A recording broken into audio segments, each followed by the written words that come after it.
Assalamualaikum warahmatullahi wabarakatuh. Terima kasih kerana sudi menonton. Okey, dalam video ni saya akan kupas apa yang lebih penting daripada ayat kursi. Saya kupas persoalan ni sebab dalam PM saya banyak orang tanya, apa ayat kursi yang power untuk produk saya? Apa ayat kursi yang power untuk produk saya? Apa ayat pukau, ayat memikat, ayat yang macam-macam lah. Dan saya tak sempat nak reply. Saya minta maaf. Tapi saya jawab dalam video ni lah. Okay. Ramai orang saya nampak yang dia terlalu fikir pasal ayat tu. Sebenarnya ada benda yang lebih penting daripada ayat tu. Dan benda ni sebenarnya kesan dia lebih tinggi, impact dia lebih tinggi berbanding kita fikir pasal ayat tu. Apa benda ayat tu? Apa benda-benda tu? Benda ni lebih penting daripada ayat tu. Okay, ni satu quote daripada Perry Marshall. Perry Marshall ni seorang yang otai lah dalam periklanan online. Dia dah spend jutaan ringgit dalam periklanan online. Dia cakap, sales is first and foremost a disqualification process, not a convincing people process. Selling to the right person is more important than all the sales method, copywriting techniques and negotiation tactics in the world. Nampak Perry Marshall cakap, sale ni, ramai orang fikir yang sale ni ialah convincing people process. Cuba nak convince semua orang. Siapa yang datang, semua dia nak convince suruh beli. Sedangkan sale ni disqualification process. Disqualify ni maksud dia filtration lah, filter process. Maksudnya Perry Marshall cuba cakap yang kita kena filter siapa yang patut jadi customer kita dan siapa yang tak patut jadi customer kita. Dan bila kita dah filter, kita tahu yang patut ni, yang patut jadi customer kita ni lah yang patut kita close, bukan semua orang. Perry Marshall kata 80% of sales people, orang yang buat sales, cuba nak convince semua orang. Sedangkan kalau kita ambil masa untuk fikir siapa yang patut jadi customer aku dan siapa yang tak patut jadi customer aku, itu lebih baik. Saya bagi contoh untuk anda mudah faham. Kan kedai stick menate kan? Kedai stick menate, stick dia harga 300. Dia tahu dah, dia kena filter siap-siap. Bukan semua orang layak, bukan semua orang mampu nak bayar stick harga 300 ni. So dia buka cawangan di kawasan yang ada potensi tinggi orang nak beli stick harga 300. Dia buka kat Setapak, dia buka kat Bangi, kan? Kawasan orang kaya, kan? Dia tak buka kat kawasan yang luar bandar. Mungkin sewa murah tapi orang tak beli, kan? Nampak? Awal-awal lagi dia dah disqualify. Aku punya kawasan, aku punya customer banyak duduk kat sini, so aku buka kat sini. Sama lah juga macam produk kesihatan, produk apa-apa pun lah. Ini memang rule penting. Macam kita tengok produk Khalif, kan? Khalif suplemen untuk anak, harga dia 80 ke 70, saya tak ingat. Pernah dulu Tuan Rafi ni kat wall dia cerita, untuk orang kawasan luar bandar ni, dia tak jual, dia bagi free je, kan? Pernah dulu dia buat khidmat masyarakat untuk budak-budak sekolah kat Baling, kan? Orang Baling, kan? Orang luar bandar, RM80 ni mahal. So apa yang dia buat, dia bagi free je. Sebab dia tahu this is not his target market, kan? Itu bukan target market dia. Buat apa dia nak kena jual? Buang masa dan tak patutlah kita jual pada orang yang tak mampu, kan? Bukan satu kecerdikan kalau kita pergi jual kepada orang yang tak mampu, kan? So selling to the right person is more important than all the sales method, copywriting techniques and negotiation tactics, kan? So persoalannya sekarang ialah, adakah anda sekarang sedang menjual kepada the right person? Adakah anda sekarang benar-benar sedang menjual kepada the right audience? Okay, untuk dapat clue siapa right audience kita, Perry Marshall list down 5 soalan ni. Dia kata ini 5 ciri the right person. Kalau kita jawab, kita jawab elok-elok 5 soalan ni, senang nak dapat customer yang berkualiti, customer yang senang close. Okay, saya bagi contoh. First soalan yang kita kena jawab ialah, ada duit tak? Adakah audiens yang kita target sekarang ni orang yang berduit? Saya bagi contoh untuk anda mudah faham. Dalam kes saya sebagai orang yang buat ads, saya akan target orang yang ada duit. Contoh kalau produk saya harga 1,000, saya tak target satu Malaysia, saya target kawasan berduit lah. Macam mana saya nak tahu kawasan tu kawasan berduit? Biasanya saya akan tengok statistik lah. Tengok kawasan yang kat mana properti yang kawasan tu properti harga mahal. Maksudnya kalau kawasan tu properti mahal dan ada orang duduk, orang yang duduk kat situ orang yang kaya. So bila saya buat targeting, kalau produk saya mahal harga 1,000, saya target kawasan tu je lah. Saya tak target satu Malaysia, kan? Sebab tu kita tengok statistik, kita tengok kawasan mana orang kaya, kan? Dan pernah dulu saya buat klien tudung. Apa yang saya buat, saya tengok slip post laju dia. Dalam 1,000 slip post laju dia, slip dia banyak terbang ke mana, kan? Saya tengok dulu ada satu klien saya ni, slip post laju dia banyak terbang ke Johor. So kita buat campaign marketing yang agresif untuk kawasan Johor lah. Sebab kita tahu kat situ customer berkualiti kita banyak. Kat situ customer yang mudah close. Nampak? Dan dulu saya pernah ada klien yang dia cakap dia punya slip post laju banyak terbang ke Kedah dengan Kelantan. So kita buat campaign marketing yang agresif kat Kedah dan Kelantan, sebab kita tahu kat situ kita punya audience berkualiti banyak, kan? Yang kedua, audience yang kita target ni ada rasa kelaparan tak? Contohnya macam ni. Katalah saya jual foundation, kan? Dia niche kecantikan. Bukan semua orang perempuan nak pakai foundation ni, kan? So kita kena target orang yang lapar je, orang yang betul-betul perlu nak pakai je. Siapa yang perlu nak pakai? Biasanya orang yang pakai foundation ni orang yang kerja menghadap orang lah. Macam cikgu, macam nurse, kan? Sales girl, orang yang kerja pejabat, orang yang kerja bertemu dengan orang. So mereka ni ada keperluan lah untuk pakai, sebab bagi mereka penampilan tu penting lah. Sebab hari-hari kerja jumpa dengan orang, nak yakinkan orang, kan? So bila saya buat iklan, saya akan target orang macam ni lah. Cikgu, nurse, kan? Macam mana saya target? Kalau dari segi Facebook ad tu, occupation tu pun boleh, location pun boleh. Apa lagi? Kalau kita buat iklan tu, first impression iklan tu, contohnya gambar iklan tu gambar nurse ke, gambar cikgu ke, kan? Supaya orang yang dari kalangan tu tertarik, nurse, aku pun nurse, kan? Kalau kita headline tu sebut kata nurse, kata cikgu. Yang ketiga, dia hargai tak USP kita? Okey, ni satu fakta yang kita semua kena terima. Bukan semua orang menghargai apa yang kita jual. Setuju? Kan? Ada orang yang bila kita bentangkan kelebihan produk kita, dia akan rasa, wow, bagus ha? Ada orang yang kita bentang kita punya USP produk, dia akan kata, so what? Kan? Orang tak kisah pun. So kita kena filter out orang yang tak kisah ni. Tak perlulah kita jual kat dia, tak perlulah kita luangkan masa untuk close sale dia, sebab no point, kan? Saya bagi contoh untuk anda mudah faham. Katalah saya jual ubat kurus. Ubat kurus yang ada MAL. Ubat kurus nak dapat MAL memang payah lah, kan? So produk saya ada MAL. Tu satu USP yang kuat yang orang lain tak ada.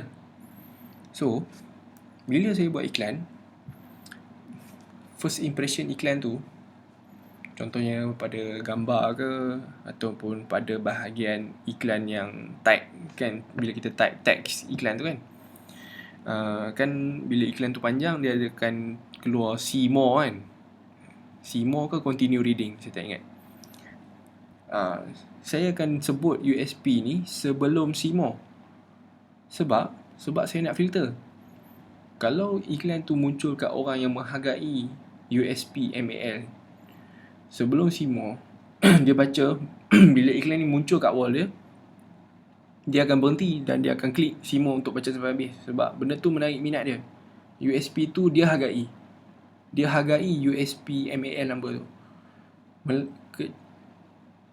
Dan itu kalau dia case dia menghargai. Kalau orang tu tak menghargai, bila iklan tu muncul kat wall dia, dia tengok kat sebelum see more pun dia dah berhenti, dia tengok MAL. So what? So dia akan scroll Facebook dia, dia abaikan post kita. Memang bagus lah. Sebab memang kita nak suruh dia abaikan pun. Sebab dia memang tak hargai apa yang kita jual. Buat apa kita nak close dia dalam WhatsApp. Faham tak? Okay. Sebab tu bila kita buat, macam saya buat iklan, USP ni saya sebut sebelum see more, supaya orang yang klik see more ni orang yang berkualiti, orang yang memang menghargai produk saya dari awal. Dari awal-awal lagi dia dah hargai USP saya. Dan bila masuk dalam WhatsApp, memang berbaloi lah kalau saya nak luangkan masa untuk close dia. Sebab dia memang menghargai apa yang saya jual. Dan percentage untuk dia, kebarangkalian untuk dia beli tu tinggi lah. Sebab dari awal lagi memang dia dah menghargai USP saya. Faham tak? Kalau dalam WhatsApp baru saya nak cerita pasal USP saya, possibility untuk dia say yes tu rendah lah. Sebab bila masuk, kalau awal-awal lagi kita tak tapis, yang masuk dalam WhatsApp ni, yang minat pun masuk, yang tak minat pun masuk. Memang payah sikit lah nak close. Tapi kalau dia awal lagi dalam iklan tu, kita dah tapis siap-siap. Yang menghargai USP kita je yang kita tarik masuk dalam WhatsApp, senang nak close, insyaAllah. Nombor 4, dia ada keupayaan untuk cakap yes tak. Okay, bila kita jual, contoh kita jual kat pada orang perempuan kan, ada certain tu dia tak ada keupayaan untuk cakap yes. Dia tak ada purchasing power. Dia bukan wanita yang bekerja. So duit tak ada kat tangan dia. Susah nak suruh dia buat bayaran. So dalam kes ni, kalau saya buat iklan online, saya akan target orang perempuan yang bekerja kan. Biasanya bekerja, dia ada duit sendiri, senang sikit nak close. Yang kelima, di pihak kita, adakah kita dah buat tawaran yang terbaik? Sebelum kita muncul dalam pasaran, ada tak kita buat kajian pasaran, tengok ada ke tak apa yang kita tawarkan ni menarik tak kan? Kalau kita masuk dalam pasaran sama macam orang lain, produk kita sama, semua benda sama, orang pun tak ada sebab nak beli dengan kita. Orang tengok, lah kau sama lah macam orang lain, apa hal aku nak kena beli dengan kau kan? So di pihak kita, bila kita masuk dalam pasaran, kita kena buat kajian pasaran, supaya bila orang baca, orang tengok, wow bagus lah, benda ni memang aku nak kan. Senang kan benda ni. Bila kita nak masuk dalam pasaran ni, kita tengok lah brand-brand yang besar, lepas tu kita kaji lah orang yang beli brand besar ni, dia seronok kat mana, dia tak seronok kat mana. Contoh dia beli produk ni, dia tak seronok produk ni, dia tak seronok sebab dia berminyak. So nampak tak, kita bila masuk dalam pasaran, kita tahu dah orang tak suka jenis berminyak. Dan kalau kita pergi gatai buat yang berminyak juga, memang payah lah nak jual. Tapi kita dah tahu dah frustration dalam market untuk produk sedia ada ialah produk sedia ada berminyak. Bila kita masuk dalam pasaran, janganlah buat yang berminyak, buat yang tak berminyak. Barulah orang rasa, ni yang aku nak kan. Barulah seronok orang nak beli dengan kita. Okay, case tadi untuk anda mudah faham. Tadi semua mungkin kurang jelas sikit, itu cuma penerangan. Jadi saya berikan contoh lah untuk mudah faham. Okay, ni satu case tadi klien saya, niche kecantikan, harga RM1,000. Dia bukan produk actually, dia spa, harga RM1,000. Package harga RM1,000. Okay, waktu case ni saya handle, sebelum tu dia spend RM6,000 pada Facebook ad, dapat pulangan 90k. Nampak macam banyak, spend 6k dapat 90k. Cuba bahagi 90,000 bahagi dengan 1,000. Maksudnya ialah Bila dia spend 6,000, dia cuma dapat 90 customer. Bagi saya mahal lah. 6,000 dapat 90 customer kan. So bagi saya tu overspend. So apa yang saya buat? Saya optimize. Apa kesan akhir dia bila lepas saya optimize? Saya cuma belanja RM2,100 di Facebook Ad. The next month tu saya spend RM2,100 je Facebook Ad.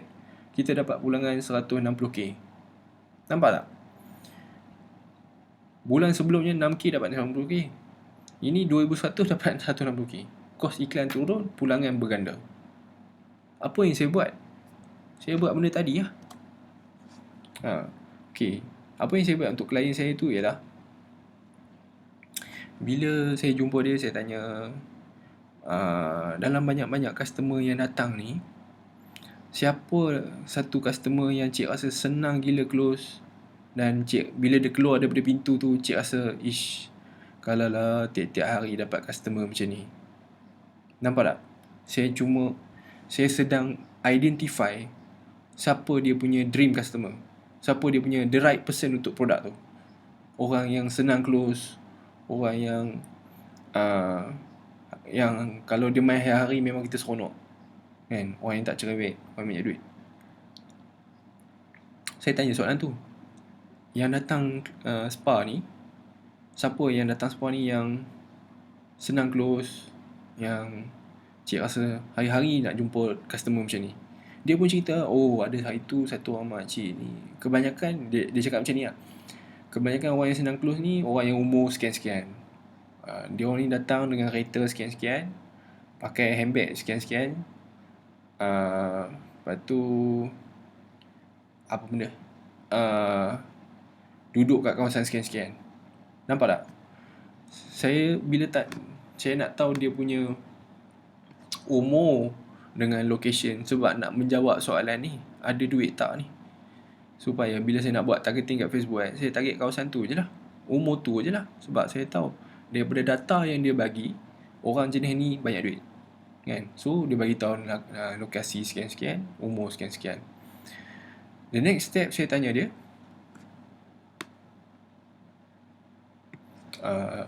ada rasa kelab nak booking. Saya tanya dia, apa sebab utama dia orang datang spa? Dia pun cakap orang yang macam ni, sebab utama dia datang spa ialah dia nak maintain cantik. Contoh lah, saya tak boleh dedahkan kat sini sebab benda tu private and confidential antara saya dengan klien. Rugi lah kan, kita dah detect buat market research penat-penat, nak dedahkan, kesian kat dia bayar mahal kat saya. Okay, sebab utama orang nak datang spa ialah dia nak maintain cantik. So bila saya buat iklan, saya sebut nak maintain cantik, tanda soal. Itu je. Nampak? Nak maintain cantik, tanda soal. Sebab saya tahu itu kelaparan utama orang the right person ni. Saya sebut kat ayat iklan supaya orang yang nak maintain cantik je respon pada iklan tu. Saya tak target satu Malaysia, semua perempuan yang ada kat Malaysia ni. Sebab saya tahu possibility untuk dapat sale tu rendah bila saya target semua orang. Tapi kalau saya kecilkan target saya kepada orang tu je, sebab orang tu dah terbukti daripada data orang jenis ni senang close, saya sebut kat iklan. Awal-awal lagi saya dah filter orang perempuan yang nak maintain cantik saja, sila respon kat iklan tu lah, yang sila beri perhatian pada iklan tu. Nampak headline dia mudah, nak maintain cantik, tak ada soal. Yang ketiga, dia hargai tak USP kita. So macam saya cakap USP produk tu saya letak sebelum Simo. Dan dia ada keputusan yes ke tak? Ya, kita target orang yang berduit. Dan di pihak kita, adakah kita dah buat tawaran yang terbaik? Ya, memang kita dah buat tawaran yang terbaik. Kita tengok dalam pasaran pesaing-pesaing kita macam mana, dan kita muncul dengan tawaran yang lebih baik. Dan ini hasil dia. Okay, nampak tak? Jelas. Bila kita fokus, kita tahu customer kita siapa, senang nak buat duit, insyaAllah. Itu case study yang pertama. Ni case study yang kedua, produk fashion. Dulu saya pernah ada klien fashion mahal lah, jubah harga 190. Waktu case tu datang kat saya, dia cakap payah nak close. Memang ramai orang respon, tapi payah nak close. Saya pun check dia punya targeting kan. targeting dia 20 ke 40 umur. Umur 20 ke 40. Saya tengok, saya kata 20 ke 40. Orang umur 20 ke 25 ni baru tengah belajar lagi, tengah sumber income pun tengah PTPTN lagi. So, saya tanya dia, ramai tak customer prospek yang respon ni daripada kalangan student? Dia cakap, ramai. So, apa yang pelik kalau dia orang tak mampu beli? Dia pun, betul juga lah. Kan? Manalah orang ada PTPTN nak mampu beli jubah RM150. Raya mungkin dia beli lah. Kan? So, payah nak close.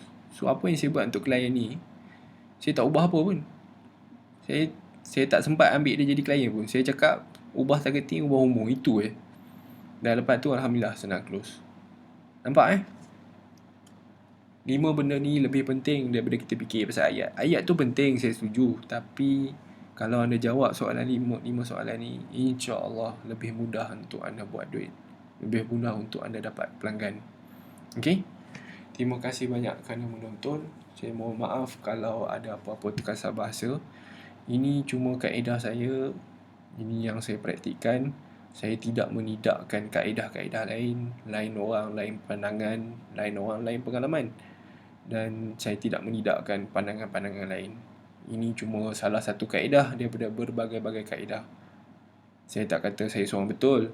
Cuma ini cara yang saya suka pakai dan ini saya selesa. Terima kasih banyak.